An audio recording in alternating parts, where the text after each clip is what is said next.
मेरे प्रिय भाई और बहन, परमेश्वर का धन्यवाद हो जिसने आज फिर आपको चुनकर अपनी संगति में बुलाया है कि आप विजयी जीवन में विश्वास के मार्ग में हर रुकावट को पार कर अपने जीवन को परमेश्वर की महिमा का पात्र बनने दे सकें।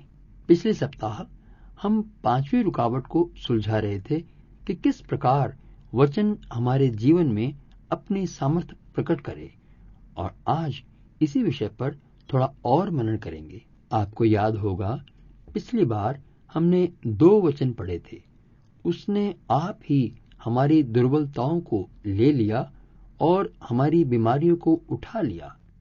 और दूसरा वचन एक अन्य अनुवाद से पढ़ रहा हूं, उसने स्वयं हमारे पापों को अपने शरीर पर ले लिया और पेड़ पर अपने आप को बलिदान करने के लिए चढ़ा दिया, जिससे हम पापों का जीवन समाप्त करके धार्मिकता के लिए जीवन बिताएं। उसके जख्मों के द्वारा तुम चंगे हो गए हो। भाइयों, जब हम विश्वास से चलने वाले आत्मा के चलाए चलते हैं तो जो वचन कहता है वह माने, वह करें। जो हमें दिखता है वो नहीं। एक गवाही थी भाई एबी सैमसन, जो पादरी थे और चंगाई तथा अन्य वरदानों के विषय में विश्वास नहीं करते थे। एक समय ऐसा आया, वे दिल के मरीज हो गए तथा उन्हें डॉक्टर ने 6 महीने और जीवन का समय बता दिया। पादरी सिम्पसन ने कई लोगों की गवाही सुनी थी जिन्होंने चंगाई पाई थी। उन्होंने चर्च से कुछ समय के लिए छुट्टी ली और दूर अपने फार्म हाउस पर, यानी खेत इलाके में घर पर चले गए कि एकांत में बैठकर वचन पढ़ सकें। 2 सप्ताह के बाद उन्होंने एक कागज पेंसिल लेकर लिखा, 2 सप्ताह परमेश्वर के वचन में छानबीन के बाद मुझे तसल्ली हो गई है कि बाइबल ये शिक्षा देती है कि परमेश्वर आज भी चंगा करता है, और आज ये परमेश्वर से मैं वायदा करता हूं कि ये नई पाई सामर्थ और जीवन तथा चंगाई को मैं परमेश्वर के सुसमाचार फैलाने में खर्च कर दूंगा। मैं परमेश्वर से वायदा करता हूं कि मैं इस चंगाई की सत्यता को सबको बताऊंगा, वह उनकी समझने में सहायता करूंगा। उसके बाद ही उन्हें कहीं पर भोजन के लिए जाना था और वहां पर वे प्रचार करने के लिए इसी वचन के पहले शब्द उसने आप ही शब्द पर बोलना आरंभ किया और गवाही दी कि यीशु आज भी चंगा करता है। खाने के बाद उन्हें एक पहाड़ी पर चलकर जाने के लिए एक मंडली ने बुला भेजा तो एकदम उसे विचार आया कि दिल की हालत तो खराब है, लेकिन तभी परमेश्वर का जीवित वचन याद आया जिसकी उन्होंने गवाही दी थी। इसलिए उसने आमंत्रण स्वीकार किया। अभी उसने शरीर में चंगाई का अनुभव नहीं किया था, बल्कि विश्वास से परमेश्वर की चंगाई की गवाही दी थी। जब पहाड़ी चढ़ने लगे तो बीच बीच में ध्यान वचन से हटकर दिल की हालत पर आता। लक्षण नजर आने लगते, लेकिन फिर झट से उन भावनाओं को त्याग कर परमेश्वर के वचन पर मन लगाता था। उन भावनाओं पर वचन द्वारा जयवंत होता गया। लक्षण समाप्त हो जाते।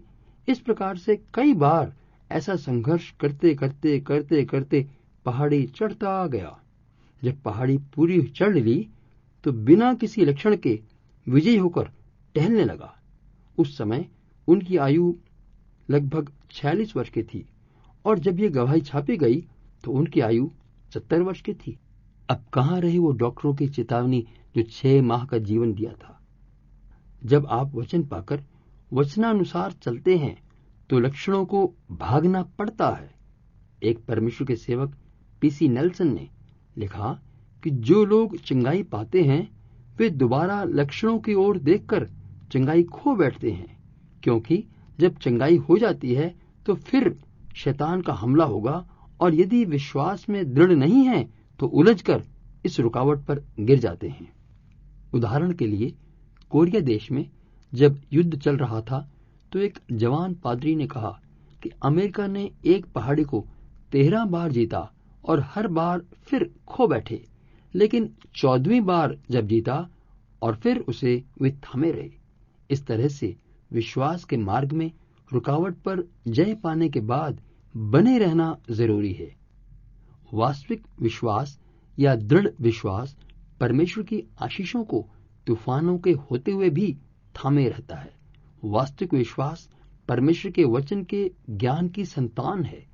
हमने अभी सुना था कि किस तरह भाई सिम्पसन ने वास्तविक विश्वास के अनुसार काम किया, बजाय विश्वास करने की कोशिश करने के वचन के अनुसार काम किया, ये जानकर कि वचन सच्चा है।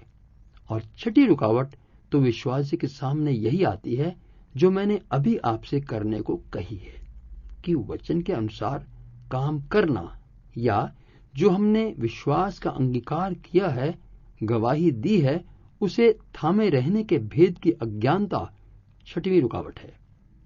श्रोताओ, अभी आपने भाई ए.बी. सिम्पसन की गवाही से, जो उन्होंने अपने जीवन में वचन को इस्तेमाल करके प्रयोग में ला करके हमें सिखाया है, और पीसी नेल्सन के कथन के द्वारा जो परमेश्वर ने हमसे बातचीत की है, हमारे सामने दो स्पष्ट बातें कही हैं परमेश्वर ने कि जो वचन हमें उसने दिया है उस पर हम कायम रहें, उसे हम थामे रहें, और हमारे जीवन में वचन तभी काम करेगा, फिर हम पीछे मुड़कर न देखें।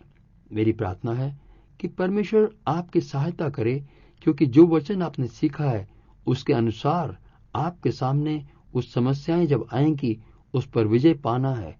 आपके सामने परीक्षा खड़ी है, और आज मैं प्रार्थना करता हूं कि परमेश्वर की भस्म करने वाली आग का आपके जीवन में अभिषेक हो, परमेश्वर के लिए जलन से आप उठ खड़े हों, कि आपके द्वारा परमेश्वर की महिमा हो, आप विजय के उत्सव में बढ़े चलें, हर रुकावट को लांघ कर पार करें और परमेश्वर की दुहाई दें, धन्यवाद करें, स्तुति करें। परमेश्वर की सहायता आपके लिए है, वो आपके साथ है। आमीन।